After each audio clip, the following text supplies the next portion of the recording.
Konnichiwa, tudo bem com vocês? Bem-vindos ao Otaku Clube, eu sou o Clube Otaku, eu sou o Scooby e no vídeo de hoje eu vou trazer para vocês um review e análise do primeiro episódio de Fumetsu no Anata E, o anime da mesma autora de A Voz do Silêncio, certo? Então, bora pro vídeo.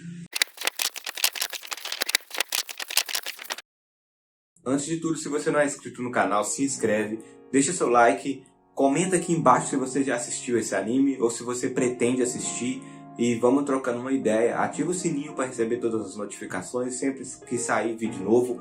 Agora eu vou voltar, toda semana vai rolar vídeo 1 ou 2, aí vamos depender dos animes que estiverem saindo, certo? A história começa com o que parece ser Deus, com uma bolinha, e que essa bolinha ela tem uma habilidade de se transformar em outras coisas, em outros seres vivos, seja vivo ou não vivo. Inclusive no início, essa bolinha, quando ela cai na terra, ela bate numa pedra e acaba se transformando numa pedra. E nisso vai passando o tempo, passando dias, meses, chuva, sol, neve, e em um certo momento chega um lobo que ele está ferido e ele cai em cima dessa pedra. E essa pedra então se transforma e vira aquele lobo que acabou de morrer, com um machucado na perna, mas pouco tempo depois esse machucado se fecha. O anime ele conta a história desse ser que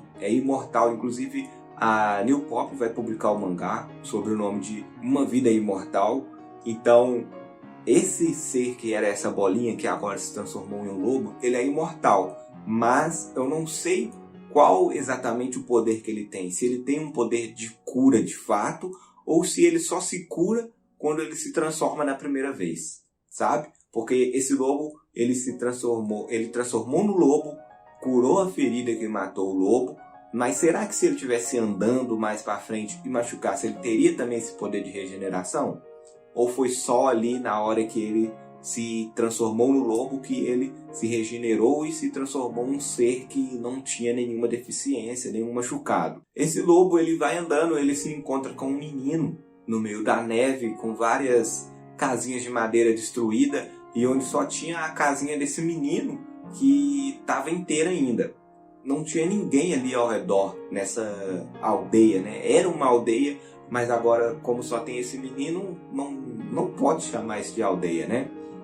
E o menino vai e olha e fala: pô, você voltou, eu tava te esperando e tudo. Então acaba que aquele lobo que morreu, ele parece ter sido o lobo de estimação desse garoto. E ele não sabia que o lobo estava ferido e acabou morrendo. Como esse ser tinha acabado de se transformar no lobo, ele ainda não entendia muito bem como agir, como andar. Inclusive quando ele se transformou no lobo, ele mal conseguia andar. Então com o tempo ele foi se adaptando ali às condições do lobo, né? Porque ele passou muito tempo como uma pedra e ele tinha acabado de se transformar em um lobo.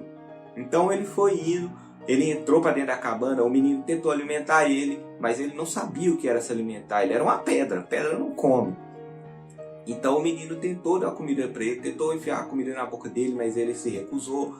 Então ele só comeu quando ele viu o menino mordendo e mostrando para ele. Então ele foi e imitou o menino. Então é todo um processo de aprendizagem. Então esse menino ele vai sempre conversando com o lobo, e conversando com o lobo ele vai nos contando toda a história do que aconteceu, que ali era uma aldeia onde viviam várias pessoas e eles saíram para ir para o paraíso, que eles chamavam de paraíso, que é uma terra frutífera, uma terra com grama, que não seja uma terra morta, né? Porque uma terra com neve não tem como se plantar nada, não tem como ter fruta, legume, nada disso. Então eles saíram em busca dessa terra e ficou os mais velhos.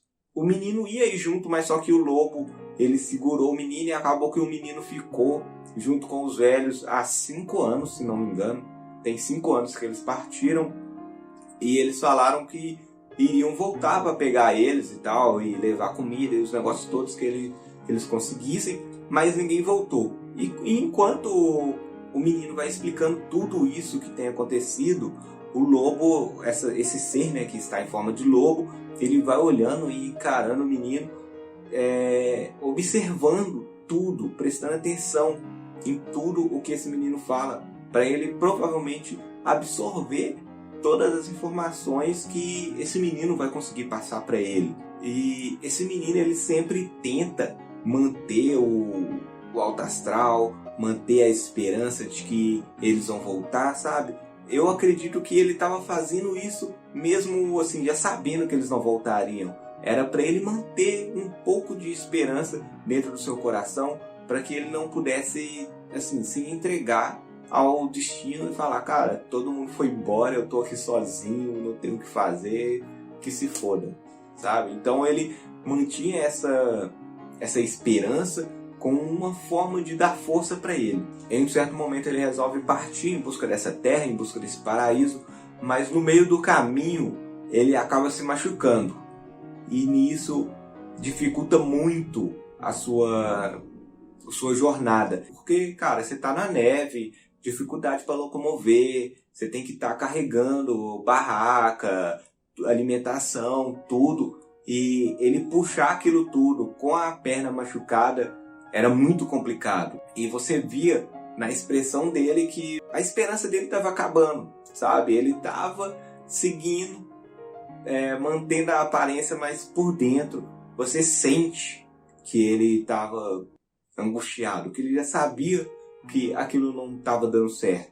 E o lobo sempre olhando, observando, como se estivesse absorvendo tudo o que ele estava passando mesmo. No seu caminho, ele foi encontrando pedras que tinham setas, e em um certo momento tinha uma pedra com uma seta e um X, e várias carroças quebradas, cobertas pela neve. Tentou levar pelo lado mais otimista da coisa, sabe? Mas você via que ele não estava bem, que ele estava angustiado. E nisso, o lobo olhando para ele, encarando ele acaba assumindo, falando: pô, mano, eu sei que não tem nada, que deu ruim, a gente não vai conseguir, só que eu não queria voltar, eu não queria me dar por vencido, eu não queria assumir que isso não tá dando certo.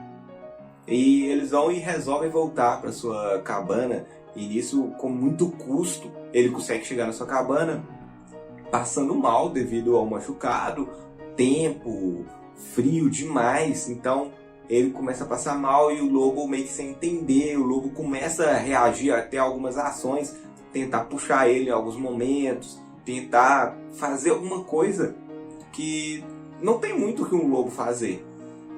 Depois disso, ele vai e senta numa cadeirinha ao lado dos desenhos na parede que ele tinha feito, que era todo mundo da vila, que esse momento também foi um momento assim bem impactante, que ele tá desenhando todo mundo da vila. Esse momento não, né? Ele já tinha desenhado um pouco antes, mas tem ali todo mundo. Ele acaba que ele se desenha e desenha o lobo. E meio que para, se alguém vê um dia, ter a consciência de que pessoas viveram ali, sabe? Para não morrer, fica registro. Ele vai e senta na cadeira e acaba morrendo. O lobo se sente angustiado com aquilo e o lobo começa a ficar meio triste, e o lobo vai então e reage e começa a se transformar naquele menino. E aí então é dito pra gente que para que haja uma transformação daquele ser imortal em outra pessoa, ou em outro ser, né? Não necessariamente outra pessoa, em outro ser, é preciso que ele sinta algo. Então isso mostra pra gente por que ele se transformou no lobo lá atrás. Talvez quando o lobo caiu em cima da pedra, ele possa ter se sentido irritado, possa ter se sentido aconchegado, porque provavelmente o lobo, ao cair na pedra, pode ter acalentado um pouco e esquentado, ele então se sentiu melhor. Ou então ele simplesmente ficou com raiva porque ele estava lá tranquilo e caiu um lobo morto em cima dele. E ele acabou ficando com raiva e se transformou no lobo. E agora, ao se sentir aflito, triste com a morte daquele menino e tentar fazer alguma coisa, tentar puxar ele, tentar ter alguma reação, ele acabou se transformando naquele menino. E isso é uma coisa muito foda, sabe? Que o fato dele se transformar só ao sentir algo, ao ter a necessidade de sentir algo, faz abrir uma possibilidade enorme sobre o que ele pode se transformar, sabe? Ele pode acabar se transformando em um inseto, por exemplo. Mas será que se ele, daqui para frente, ele tem toda a experiência que ele já teve como pedra, experiência como pedra, como se ele tivesse sentido alguma coisa, como pedra, como lobo e agora como aquele menino, como aquele jovem? Será que se mais para frente ele se transformar, sei lá, em um pássaro, ele vai ter aquela consciência que ele teve? Ou como o pássaro não é um ser inteligente como os humanos, ele vai perder toda aquela inteligência que ele adquiriu? Será que ele vai continuar com a mesma experiência, com os mesmos ensinamentos que ele já teve? Ou vai tudo voltar de acordo com a espécie com que ele se transforma? Isso é uma coisa muito importante de ser dita em algum momento, de ser mostrada em algum momento, porque isso faz uma diferença muito grande. E eu espero que a partir do próximo episódio comece a falar um pouco mais sobre esse poder desse ser imortal. Esse anime é um anime bem foda, forte, tá ligado? Eu, quando tava assistindo, não conseguia nem anotar muita coisa para fazer o review e análise. Esse anime, ele é sobre sentir, sabe? Eu só conseguia sentir o que o menino tava sentindo e o que o lobo tava passando para aquele menino. Realmente, esse anime é sobre sentir e a gente vai se envolvendo com o personagem e isso é muito louco e é muito foda, certo? Então eu espero que vocês tenham gostado desse vídeo. Já deixa seu like e comenta e até o próximo. Falou!